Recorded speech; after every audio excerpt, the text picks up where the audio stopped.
you have been kind-hearted and gentle with them. Had you been calloused and hard-hearted, they would surely have turned away from you. So pardon them and pray for their forgiveness, and take counsel with them in matters of communal importance. And when you are resolved on a course of action, place your trust in God. Surely God loves those who puts their trust in him.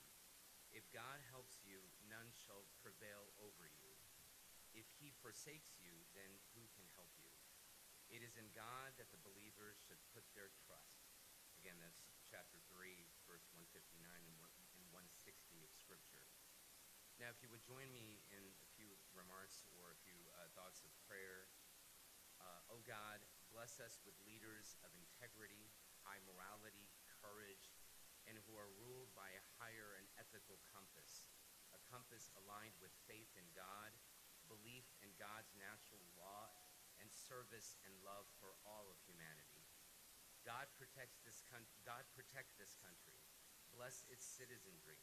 Make its citizens those who are described in Scripture as walking gently on the earth, a citizenry that is informed, educated on the issues and that confront our nation and committed to our nation's highest ideals.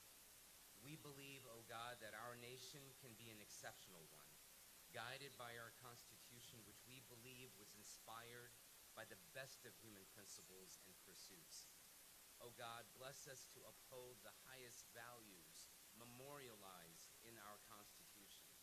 Continue to endeavor towards a more perfect union, a nation that truly represents the best of humanity, committed to the principles of equality, freedom from tyranny, and justice for all. O God, may our nation be a beacon of hope, open to all, open to those suffering and wallowing in poverty, living under the yoke of oppression and corrupt leadership. O God, make us a nation that continues to be mindful and seeks to uplift the most disenfranchised and the most unrepresented in our country. And as the banners say, be bold, go big, in God's name. Thank you.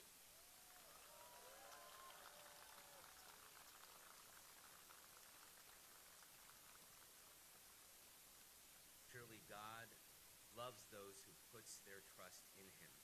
If God helps you, none shall prevail over you. If he forsakes you, then who can help you? It is in God that the believers should put their trust. Again, that's chapter 3, verse 159 and 160 of Scripture. Now, if you would join me in a few remarks or a few thoughts of prayer. O God, bless us with leaders of integrity, high morality, courage, and who are ruled by a higher and ethical compass, a compass aligned with faith in God, belief in God's natural law, and service and love for all of humanity. God protect this country. Bless its citizenry. Make its citizens those who are described in Scripture as walking gently on the earth, a citizenry that is informed, educated on the issues and that confront our nation and committed to our nation's highest ideals. We believe, O God, that our nation can be an exceptional one, guided by our Constitution, which we believe was inspired by the best of human principles and pursuits. O God, bless us to uphold the highest values memorialized in our Constitution. Continue to endeavor towards a more perfect union, a nation that truly represents the best of humanity, committed to the principles of equality, freedom from tyranny, and justice for all. O God, may our nation be a beacon of hope, open to all, open to those suffering and wallowing in poverty, living under the yoke of oppression and corrupt leadership. That he had a vision for the future, not just for his future, but what he could do to help the community, to help justice, to help people be safe, to help people thrive. Turned out that he was a natural leader in the DA's office. Not just a leader among his peers, but Eric had an executive leadership perspective.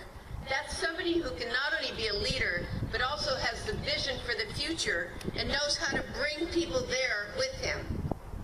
He provides clarity, he provided organization that could help achieve the goals that were being set.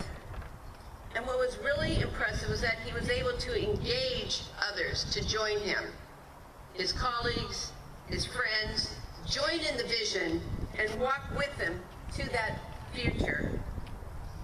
I was very impressed that he had that capability at such a young age. He also had confidence.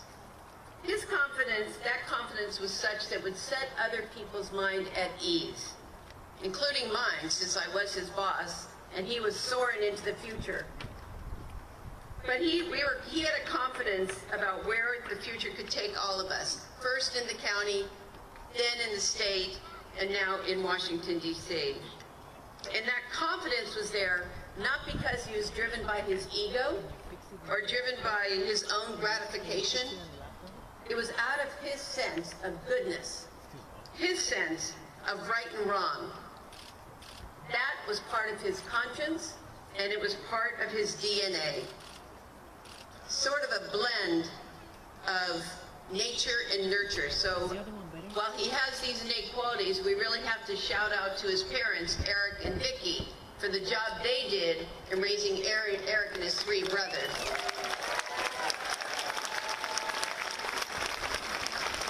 Now, these observations are not just mine. In the audience today, there are lawyers, defense attorneys, prosecutors, civil lawyers. There are court reporters. There are judges who have retired from the bench. There are victims of crime that had Eric touched their lives when he was prosecuting. And people throughout the whole community that know Eric and know that who he is as a person, who he is as a public servant. His humility, in spite of all of the accomplishments he has, in spite of his resume, he has a tremendous sense of humility. He could be strong for a mom whose son had been murdered. He could share a tear with youth from Parkland who lost their friends in a mass shooting. He could sit with the police officers and give them feedback and education and understand the difficult job they had protecting all of us. And what he really exuded was he was like so many in America, a man with a young family trying to bring a brighter future for them and for our community. He's a man who is challenged with his own student debt. And he really never has lost sight of the fact that he's a true public servant. He is America, a man like our country, with values and principles, with energy and passion to achieve the goals and needs of America. In 2010, Eric was a deputy DA, and he accompanied me to Washington, D.C. And it was in that moment that I knew he was destined to be back there as a leader of our community, as a leader of our state, as a member of Congress, and as a future leader of our country. While Eric now has certainly grown in his skill, in his huge breadth of diverse amount of national knowledge, his influence, his ability to speak for and to all people, those are certainly pluses. But it's Eric's core values, his innate leadership, his ability to dream the future and make it happen, his collaborative, respectful nature, his confidence mixed with his humility.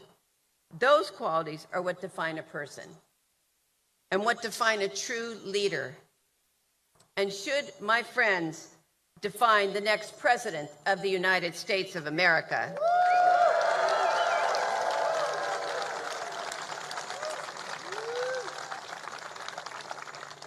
So to quote our friend Eric Swalwell, go big, do good, and be bold. That is our Eric Swalwell.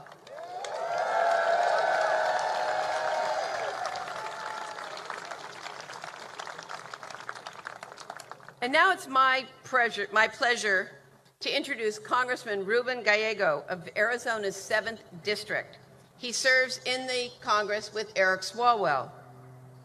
Congressman Gallego is a Marine infantry veteran who served in Iraq. He's the son of immigrants. He's now a 3-term member of Congress and a good, loyal friend of Eric's. Like Eric, Congressman Gallego was the first in his family to go to college.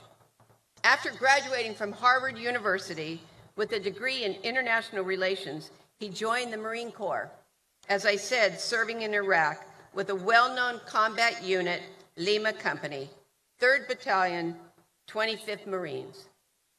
The loss of a close friend in combat and his desire to help fellow veterans motivated him to get into government.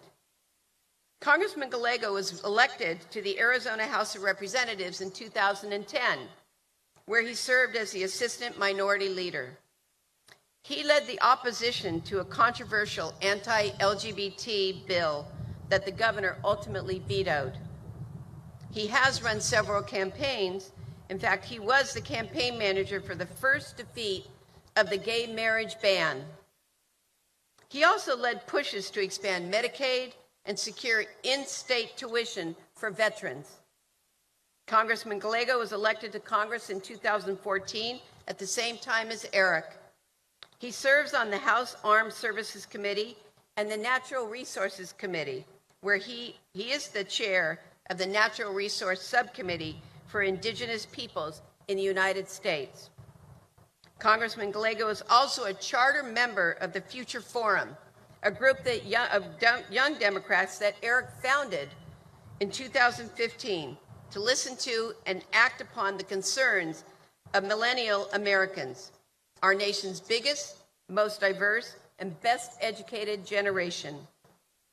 Now, both Eric and Ruben travel a lot through the Future Forums, meeting with young people to talk about the issues they're confronting: student loan debt, achieving the American dream that we all hope for, and such. But they often brought their families along, which meant that many times Eric would babysit Ruben's kids and Ruben would babysit Eric's kids. Honor, family, and country. These two men live these values every day, not for themselves, but for us. So please give a warm welcome to Congressman Ruben Gallego.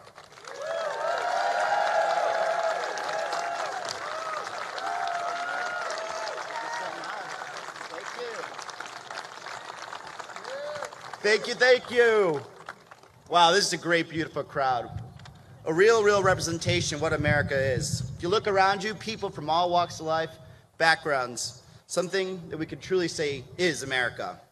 But before I get to the really good stuff of the part of the speech, I have to take care of a little business. I always cut to the chase. You're gonna have to get used to that. So, Eric and I have been on this journey together for quite a while. I've seen him speak on the House floor. We've spoken in factories. We've spoken together at community colleges. We've spoken together at a couple bars, maybe one too many times, to be honest. But more importantly, where I want to see him speak is at that first debate.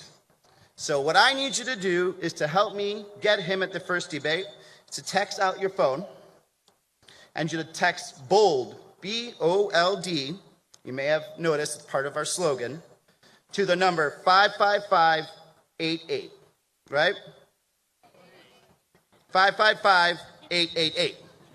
All right, let's do it all together. 555-888. And where are we going to text?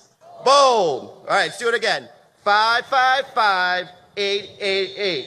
And you're going to give $1 or more. But at a minimum, you're going to give $1. Now, we know that this matters. It makes a difference. Eric needs to get on that debate stage. And every time you tell your friend to donate, every time you tell your friend to pass along the message, you're helping us all the way. Like many of you, I'm a lucky son of immigrants in this country. And I, as you heard, was lucky enough to serve the United States Marine Corps. And like many here veterans, I'm sure you have the same experience. I served a lot of people from all walks of life. I served with a lot of Native Americans, African Americans, Midwestern white boys, Muslim Americans, and even non-believers. You name it, they were all there. Let me tell you something. You could not tell the difference when we were coming, though. When we were kicking in doors and looking for some bad guys, we didn't really care about each other's culture. We didn't care about each other's religion. We just knew that we had to work together. We had to work together because if not, we get picked apart. We laughed together. we work together, and we mourn together. Patriotism, service, sacrifice, keeping your word, equality. Those are values that define United States Marines. Those are American values. Those are our values. And we need a president right now who understands that and lives that. Wouldn't it be great to have a president you can trust in the White House?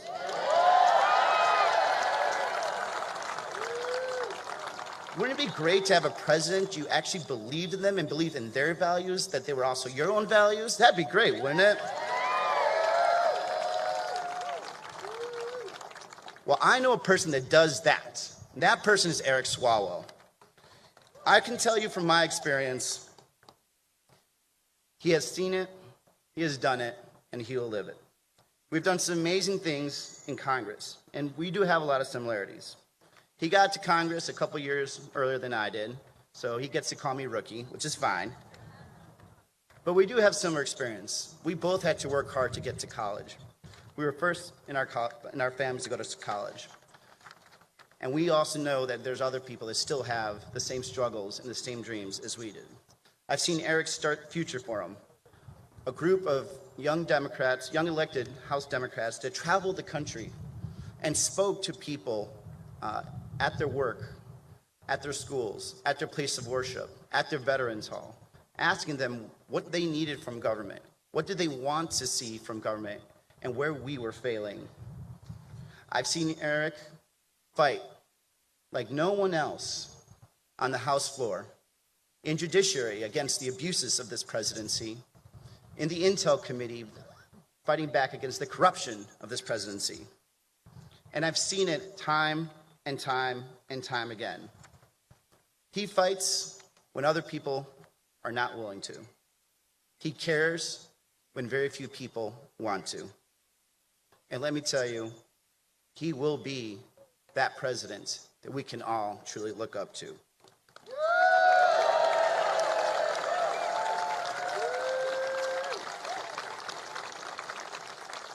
I'm proud to call him a friend. As a Marine, I see in Eric the patriotism, the service, the sacrifice, the integrity that I saw in many of my Marines, and that all Americans want in their leaders. He is the real deal. You know he's the real deal, or else you wouldn't be here. You knew it when you first elected him to Congress at such a young age, and you continue to know it every time you re-elected him. You knew it the first time you saw him on the House floor fighting for you, whether it was on committees or on TV. He is always speaking our values. We all know it, so let's make it happen. Ladies and gentlemen, I present to you the next President of the United States, Eric Swalwell.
Thank you very much. First, I want to thank Congressman Ruben Gallego. And I want you to be the first to know that I have asked and he has accepted to serve as our campaign chairman. Thank you, Ruben. Let's get Eric elected. Thank you. I also want to thank our district attorney, the first woman elected as district attorney in Alameda County, Nancy O'Malley. Thank you, Nancy. Thank you to Mr. Chin's Hot Sauce for performing. Thank you, Noah Mack, for warming up the crowd. Thank you, Ann Lucena, for the national anthem. and Ahmed Parvez for that reading. And our Alameda County firefighters and sheriff's office for keeping us safe. Thank you guys so much. Today, I've come home to Dublin. I've come home to Dublin to tell you a story about America. It's my story, but it's your story too. It's a story that belongs to all of us. It's about going big, being bold, and doing good. Now, looking out, I see many familiar faces today. I see my parents, my mom and dad, my brothers, Josh, Jacob, and Chase, and their wives and kids, my wife, Brittany, our son, Nelson, and our daughter, Cricket. And I do see a few very surprised former teachers of mine who did not expect to see me here today. But I'm reminded of some of the lessons that I've learned growing up here and places just like here, like Algona, Iowa, Newport, Oregon, and Pittsburgh, California. Pittsburgh, California is where I had my first job, a paper route, at the age 9. Now, you can learn a lot about America riding your bicycle through towns like that at 6 in the morning.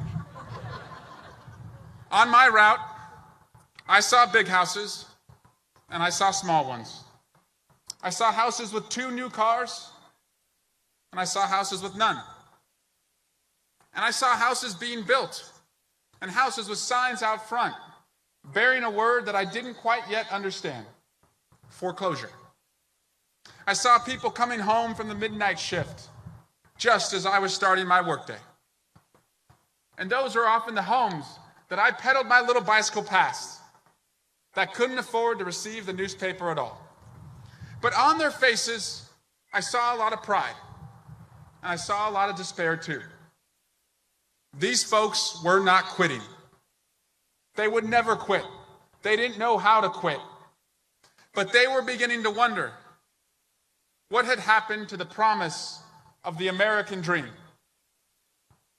Traveling our country for the last few months, going to town halls and coffee shops, school assemblies and college campuses and fish fries, I've been seeing the exact same thing, which is why I've come back here to Dublin, backed by my neighbors who have always been in my corner to declare my candidacy for President of the United States of America. And I need you. I need you. I need you. I need you. Boy, do I ever need you. And we need each other. Only in a country as generous as ours could a moment like this even be possible. I was born in Sac City, Iowa. My dad was a cop. My mom, she sold wedding cakes and handmade dollhouses out of our garage. And we had a very large but probably unlicensed daycare facility right there in the living room. They worked hard and they dreamed big in search of better jobs and better schools. They moved us all over. They moved me and my 3 younger brothers around a lot. Before I was 12, we had lived in 3 states and 8 different cities. I hated moving that much. Sometimes I would even take the newspapers from my route and I'd circle all the available homes in the real estate section and I'd leave it right there on the breakfast table for my parents to see. They never got the hint. By the time I had hit 9th grade, I'd already gone to 9 different schools. But I came to realize they were not punishing me by moving us around so much. Although anyone here today who knew me as a kid knows there were really good reasons at that time to punish me. They were just chasing those better schools, those better jobs, and a better future for me and my little brothers. And I learned a lot along the way about hard work.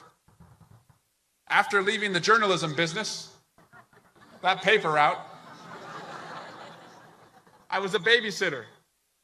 I was an assistant to a wedding DJ, a construction worker, a soccer referee, and a baseball umpire. Then I turned 16. After that, I was a window frame sander, and I folded sweaters at Aeropostale at the Stone Ridge Mall. I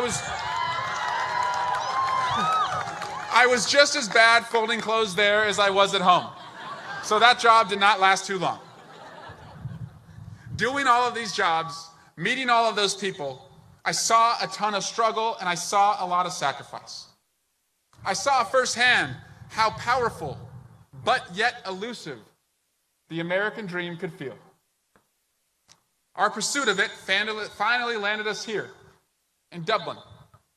To be fair, where we lived was not Mar-a-Lago.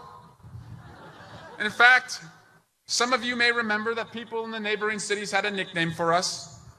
They called us Scrublin. But we lived right smack in the middle of the middle class. And those were during the good times. And I found people were just like my parents. They were made of grit, steel, and determination. You see, Dublin represented for me the end of our nomadic search for prosperity. We put our roots down right here in Dublin. Dublin became my home. My parents' dreams for me and the result of all that moving and sacrificing were realized when I earned a soccer scholarship to a college back in the South, making me the first person in my family to ever go on to college.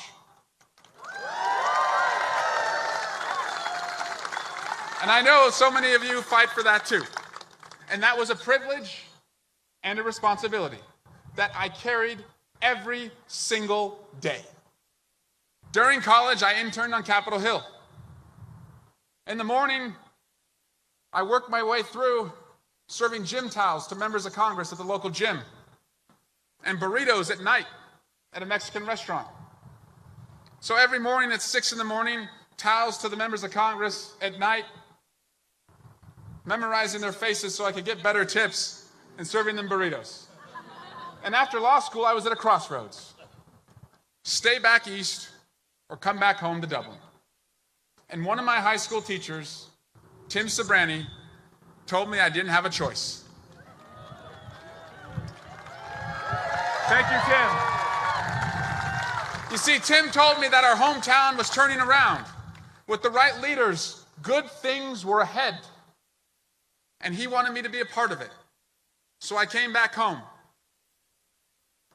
And we all went to work. I spent my days inside Alameda County courtrooms as a deputy district attorney. And my free time giving back to a city that gave so much to me and my parents. I served on the Arts Commission, the Planning Commission, founded the Dublin High School Alumni Association, and was elected to the City Council. And there on the City Council, I worked with people of all backgrounds, all across the political spectrum to achieve common goals. And despite what was going on in Washington, is still going on in Washington, here in Dublin, we always balance our budget. And we should expect that in Washington too. But we always invested in the future. When I graduated from this campus in 1999, only about a third of its graduates went on to college. But together, as a community, we voted to invest in a new school. This is not the Dublin High School that I graduated from. Today, 20 years later after I left this place, 98% of the graduates will go on to college. 98%. Working together in Dublin, we brought new employers, new investments, and new hope to the community that we love. Hell, we even brought in a Whole Foods. Which means now that my hometown has a market that I can barely afford to shop at. Which I guess is a sign that we've made it. So I tell you here today, if those types of investments, if that type of belief, if our types of coming together can turn Dublin from going from Scrublin to the Dublin we know today, we can do that anywhere in America.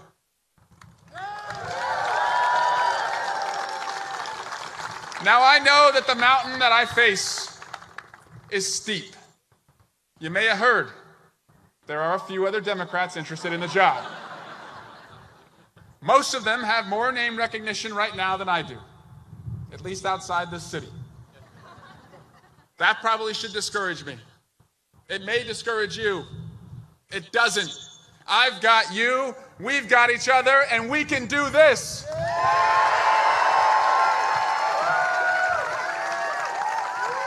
And this will be a different kind of campaign. I'll be a different kind of candidate. I come from a generation that's used to starting from scratch and innovating. We begin with a great idea. We build it in our garage, and we light up the world. So that's the plan. I am not wealthy, and I don't pick my friends by how much money they can put in my pockets. I'm not beholden. This is not a campaign that will be beholden to special interests. We will accept no corporate PAC money, and we're not going to be driven by the polls.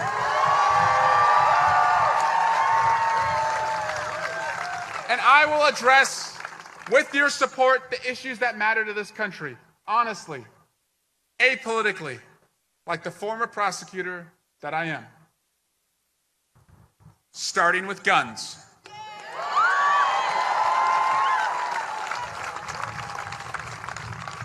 Representing you as a prosecutor in our courtrooms, I learned a lot about law and order and mercy and the futility of trying to keep criminals from recidivism without providing them some kind of job training and addiction treatment. But I also saw firsthand the ungodly and permanent damage wreaked by weapons in the hands of irresponsible people. On one case that I prosecuted, I met a woman whose son who'd been killed by a round from an AK-47. His name was Gary Jackson. A gunman fired 40 times at Gary, hit him just once in the back of his thigh. I can still hear his mom asking me in the witness waiting room, "Isn't that where you'd want to be hit if you had to get shot?" Not with an assault weapon. The autopsy doctor testified that the sheer energy from one round was enough to kill him. Gun violence defined my first days in Congress. In 2013, I and 80 others were just emerging from our freshman class orientation when the news of the Sandy Hook massacre flattened us. Just like you, I was horrified. I was horrified by the suffering and the loss and the beautiful babies who were taken and had their futures stolen from them in the communities. But I also thought, I am so glad to be here at the Capitol, to be a part of the first Congress to actually do something about these senseless slaughters.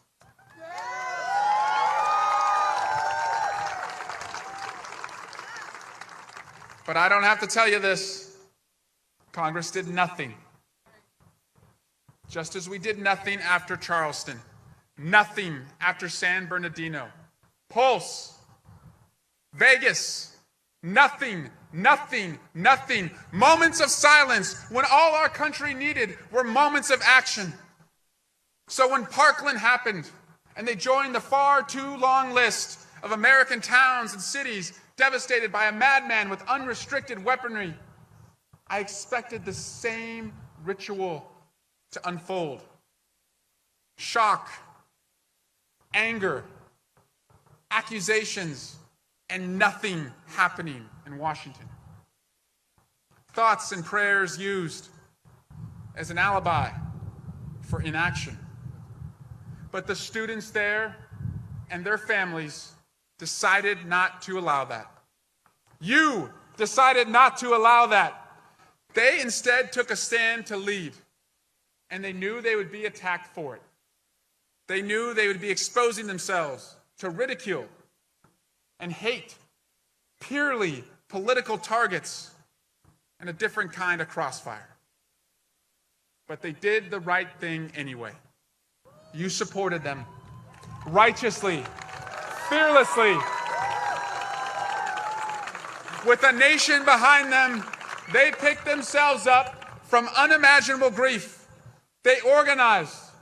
You organized. They marched. You marched. On their town squares, on our town squares.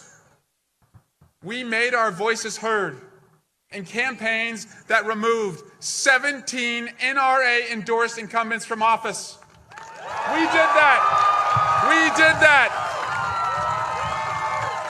They reminded us that life itself means more than the bottom line of a gun and ammo manufacturer or the cynical politicians they support and control.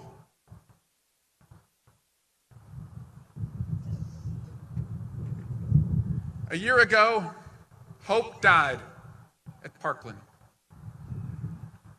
But in a uniquely American way, owing to the courage and strength of children, hope was reborn at Parkland. Hope has been reborn here in America too.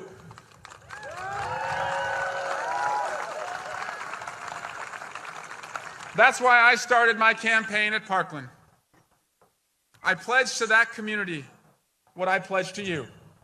I will be the first campaign to make ending gun violence the top priority in my campaign.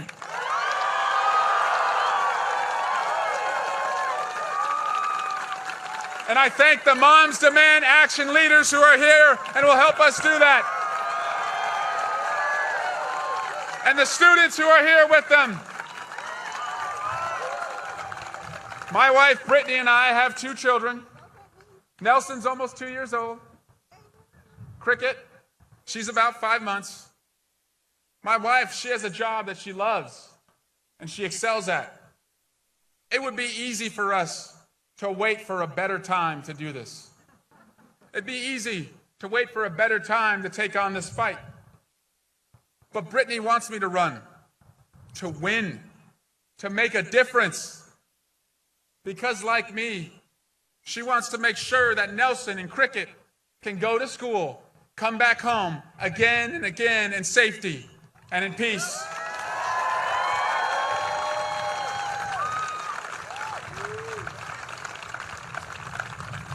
In 2017, Republicans took control of the House, the Senate, and the presidency.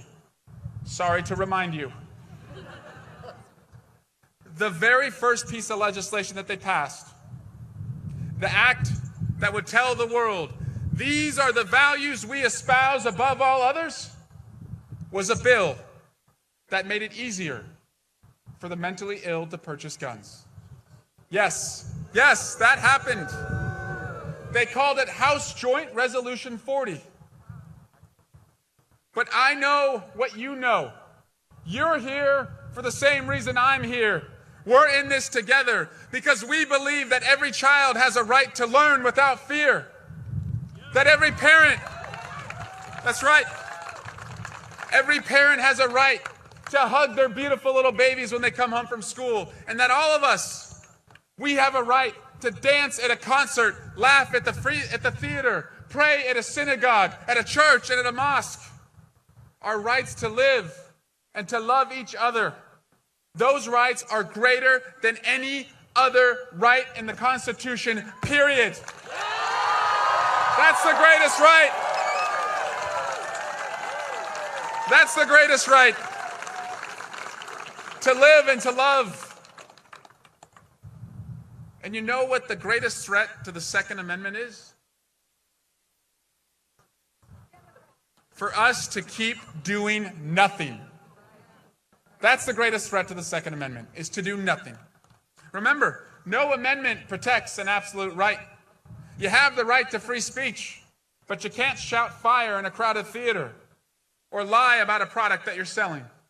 And although there is a right to bear arms, you cannot own a tank or a bazooka or a machine gun. Everyone agrees on that. Left, right, and center. But I think a few other limits make sense as well. I believe no one in America should be allowed to purchase a gun without first undergoing a violent history check.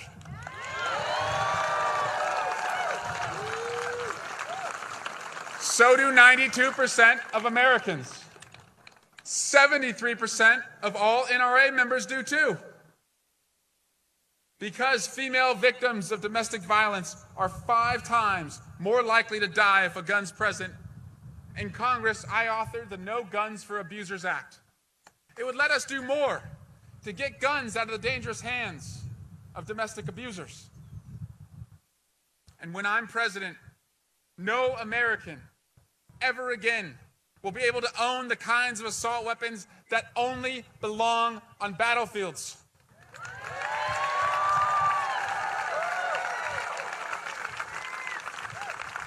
I'm the only candidate proposing that we ban and buy back every single assault weapon in America.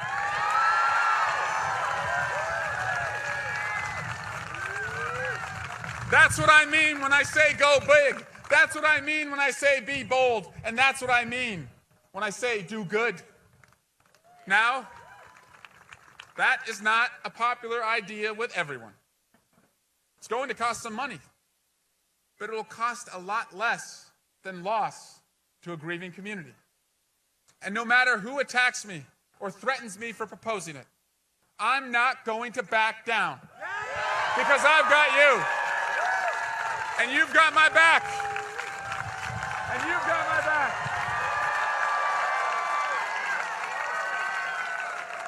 So that's for my kids, and that's for your kids too. Thank you. Your concern for them and for their future extends to other issues, the giant challenges facing our nation. And you have the right to ask me today how I would solve them. On a paper route, from a courthouse in Oakland, out on the tour with Congressman Gallego, with our Future Forum colleagues, I have seen that the promise of America is not reaching all Americans. Hard work has to add up to doing better and dreaming bigger, to being a part of a country that rewards the simple dignity of hard work with things that we can count and measure. Like home ownership, wages that allow you to save something, health care that can meet your needs, enough freedom to take that long overdue vacation, and something to set aside for your golden years of retirement. But it also means the things you can't quantify so easily. It should add up to those too. The things I'm not seeing across America, no matter where I go or how hard I look. Peace, stability, security, comfort, joy, and the pride that comes from knowing that you provided all of that. That promise is broken for too many of us today. Now you hear the president will tell you the economy is roaring, and you should be grateful for that. He'll tell you that the stock market is at an all-time high, and the GDP is growing. Heck, that may be the only time he's ever told 2 truths in a row.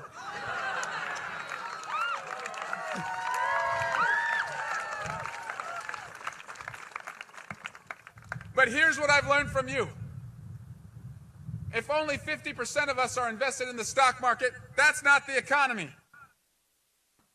The GDP, that's not the economy. The economy's you. Are you doing better, saving more, dreaming bigger? And you don't need a congressional report to tell you economic insecurity has become a chronic condition in our country. You just feel it. Many of you know all too well that you're just one layoff or bad diagnosis away from financial catastrophe. And that tax cut you were promised, here on the eve of tax day, where 83% of the benefits went to 1% of the richest Americans, I gotta ask, how many of you woke up this morning and said to yourself, gosh, I wish we could just find a way in this country to help the wealthiest 1% of Americans. They're having such a hard time. We are living in an economy designed to help only those in the executive suites, not those on the factory floors. And we don't want and we don't need a top floor economy.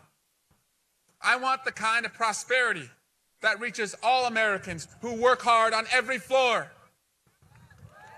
That's the promise of America. So here's what I've learned.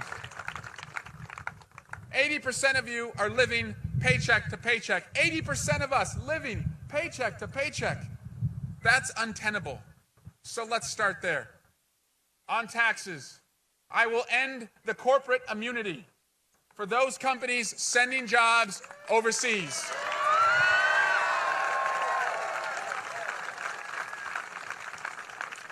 But I want every business in America to know I will offer you this deal. I will give you a lower tax rate than the Republicans if you share your profits with your employees.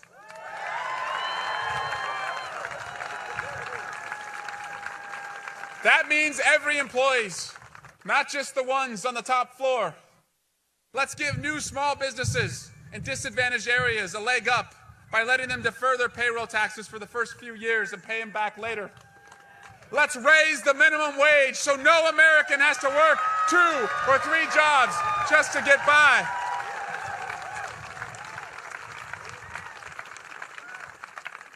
And it's time that we once and for all address your family's health care and the high costs of prescription drugs.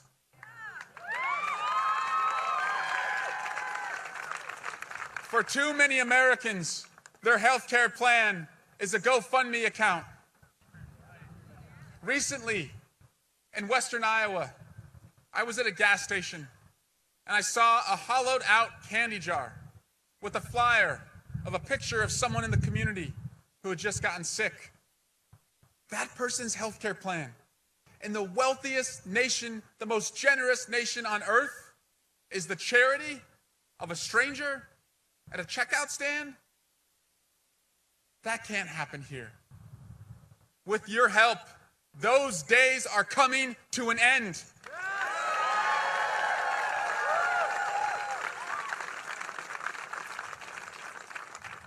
I will put forward and sign into law a coverage for all plan, a public option that forces down prices for everyone, so that Americans have a health care guarantee. If you are sick, you will be seen. And if you're seen, you won't go broke.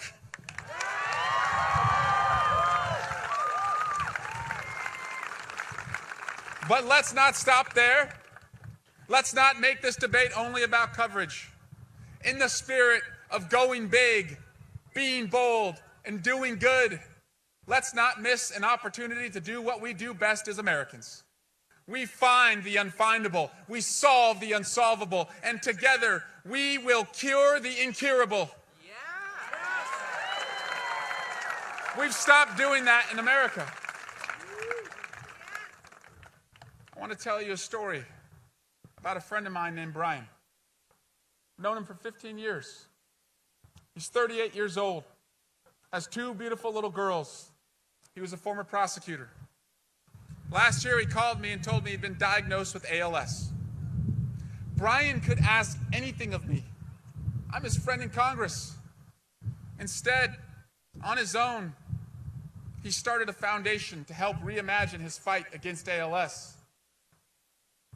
Brian represents an entire generation that has decided it can no longer wait for Washington to solve the big problems facing our country.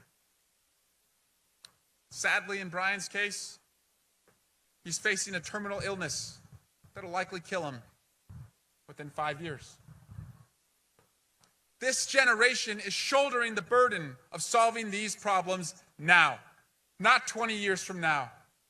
That used to be something that we could look to and count on our president and Congress to do. I will be a president that challenges us to do big things again and be a partner to people like Brian as they battle disease.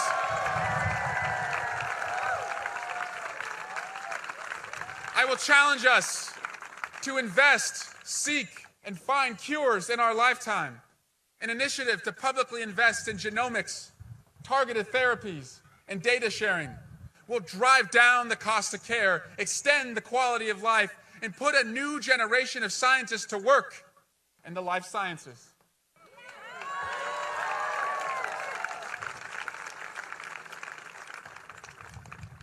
Go big, be bold, do good.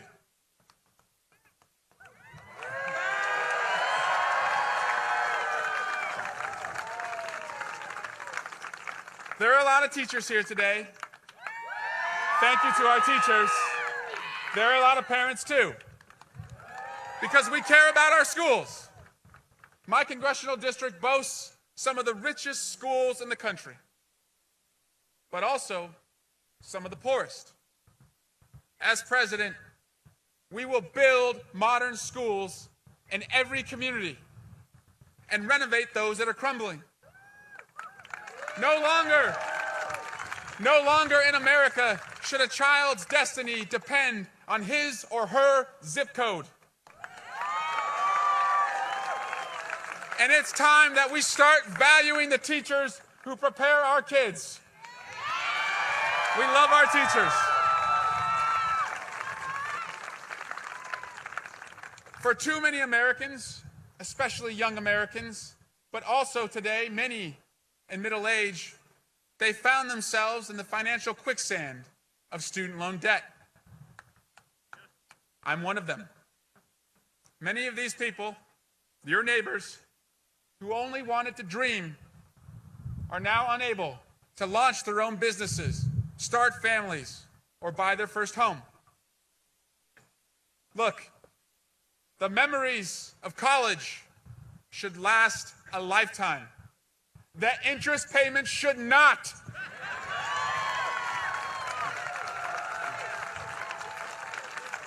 So here's what we're going to do. The federal government should not be making money off college students. We must have zero interest federal student loans. More money in more pockets to realize more dreams. And debt-free college for public university students who do work study and commit to community volunteerism after graduation.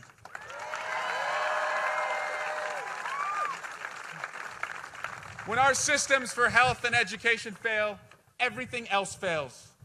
Let's fix them. Go big. Be bold. Do good. Let's not stop there. Let's not stop there. Let's write laws to protect unions instead of tearing them apart. Union hands built Dublin. They helped build this high school. They build America.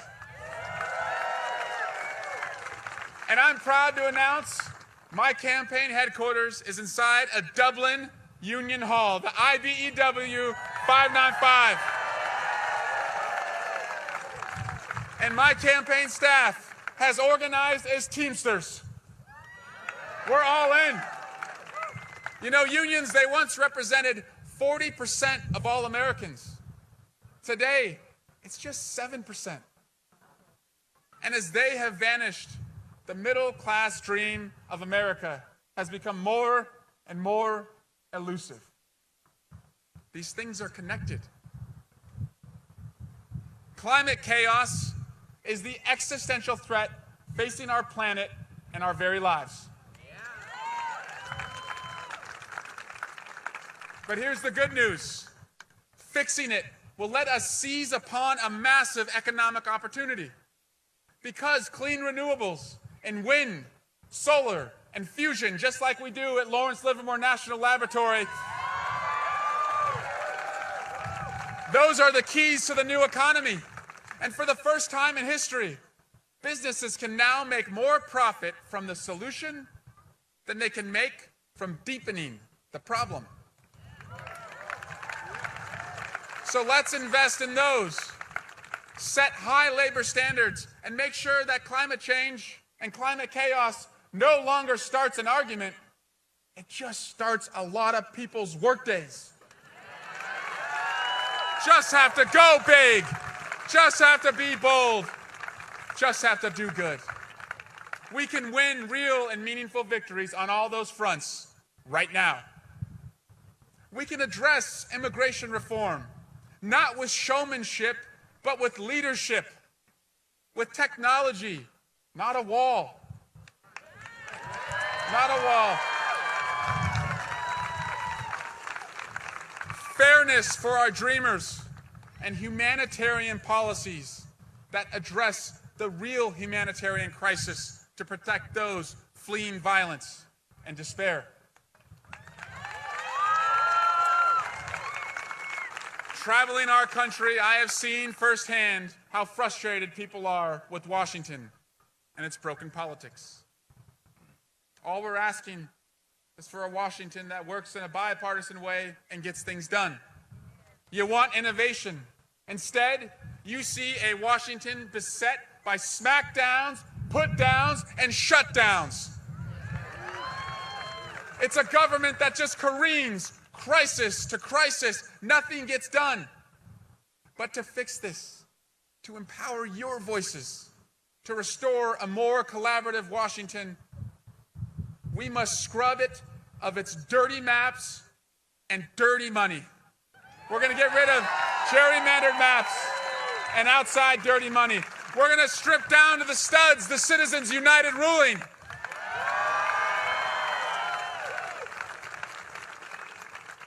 But our safety is careening now too, threatened by enemies abroad like the dictators of Russia and North Korea, and by politicians within who have the arrogance to lead America without understanding America, who mock the very ideas that make our country great. Equal justice for all, the independence of our institutions, freedom of the press, and the proposition that all of us, even presidents, especially presidents, are not above the law.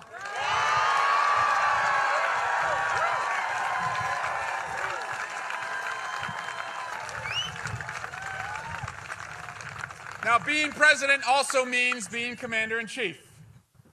That means knowing who our enemies are and protecting us from them. Yes. It also means respecting and never abusing the men and women who toil every day on our behalf, standing guard in the most dangerous places in the world. To the men and women in our military, our intelligence community, and every veteran who has served and made us safer, thank you. We say thank you.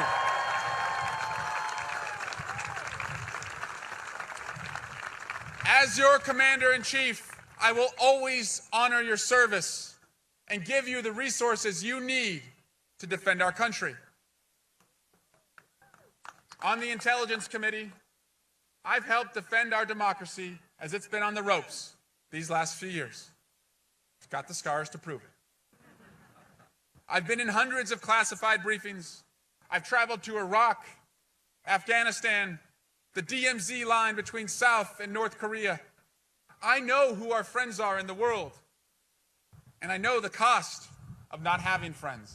Namely, it forces all of us to spend our hard-earned money on military and less money on things we really need, like schools and healthcare.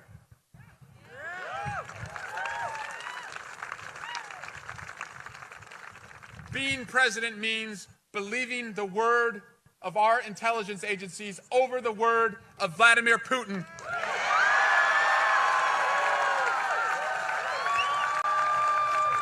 It means standing up to a Saudi prince that authorized the murder of a U.S. resident. It means calling out a ruthless North Korean dictator who has tortured and killed an American student and not being his best pal.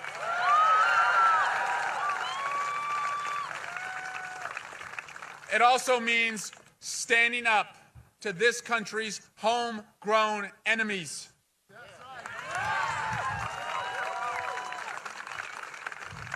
That means denouncing white nationalists, even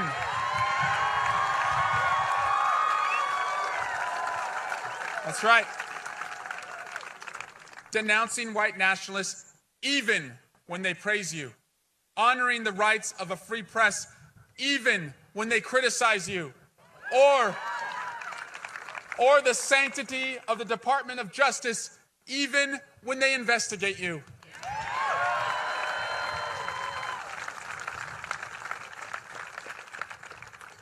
Hugging a flag, that's easy.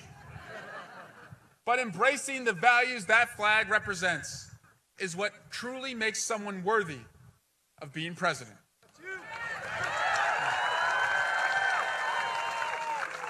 So how do we fix all of this? It's not by fighting one another, or by mean tweeting, or constantly demonizing those who disagree with us. We'll fix it the hard way, by coming together. By coming together. Like we are here right now. I'm the son of 2 Republicans. I married a Hoosier from southern Indiana who grew up in Pence country. I've worked with Republicans my whole life, reaching across the dinner table and reaching across the aisle. I go on Fox News just so most of my family can see me on TV.